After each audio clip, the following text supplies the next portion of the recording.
Hi, Sebastian. Good morning. And first off, thank you for giving us time of day. I know it's very early there in Germany, but let's cut right through the chase. Can you tell me who is Manazake and what it is about?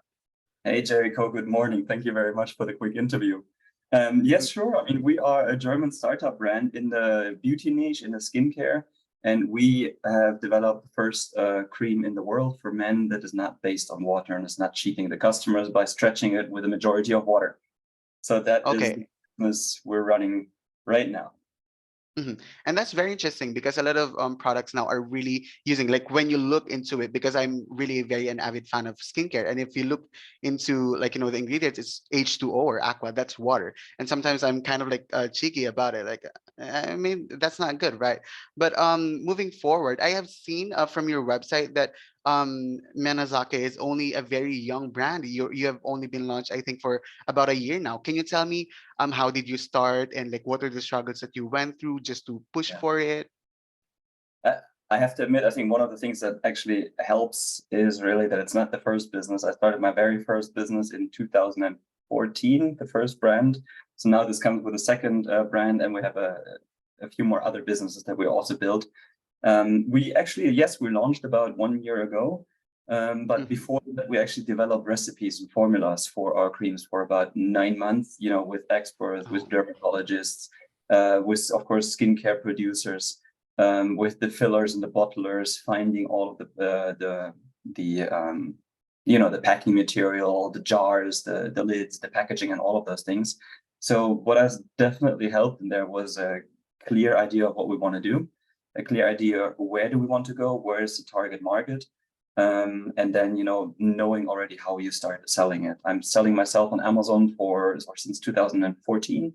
But mhm. I've brought my first product brand or our first product brand also into big box retail. So it's in thousands of stores in Germany, in brick and mortar stores.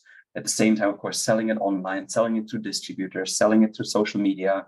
This is where we're still needing to pick up on social media.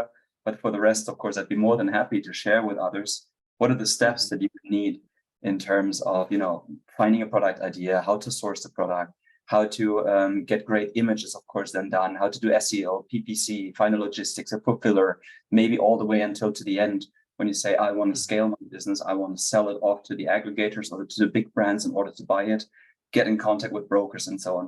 So all of those steps, I think we've developed over the last 8 years, plus at the same Mhm. time, we have a huge network through our sourcing company where we have sourced more than 3,000 products and see many, many brands grow and know Oh, their okay. kind of secrets. Okay, that's actually very great to hear. So now that you've mentioned all about that and like sourcing and like obviously there's a lot of things or factors that go into like the logistics and things like that and you have like like numerous brands like can you at least tell me quickly on that matter like how do you actually source them and how is logistics looking like especially now that we're kind of like still in pandemic, right? Mhm. A great question. I mean, of course, this is for once the base for one of our businesses. And there it is, what we see is a massive shift away from China. Yes, the Mm, orders, for example, growth in China as well is still massively growing, and we're having more and more and more customers, but it's growing a lot stronger to do the sourcing outside of China. Means, for example, sourcing in Europe, sourcing in the US, depending on where the point of sale is, so much, much closer to there once to save shipping costs. Secondly, the freight costs. I mean, a container was up to like $19,000 per container. mm. At the same time, also the delivery time as well as production time, production delays, and so on and so on. So there's a huge shift, and yeah, sure, we can definitely share how to do sourcing, what to watch out for, um, how many suppliers to contact, how to check about the suppliers, how to check the quality, and all of those things. But that definitely would go far more than 2 minutes. Right, actually. And just one very quick question.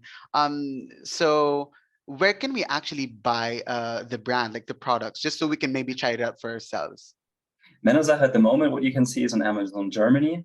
We're of course going to Mhm. spread over the other marketplaces as well, but mostly, of course, one of our biggest intent is also to go through the web shop, through our own shop, in order, of course, Mhm. to be independent, have another sales channel, and hopefully, Mhm. of course, in the future, also into the big box retail businesses. Do you actually ship to, European countries or just Germany right now? No, we ship worldwide. Oh, that's very good to know. I guess there's nothing more for me to ask now. You have been such a great interviewee, and thank you so much for your insight. Have a great day. Thank you as well.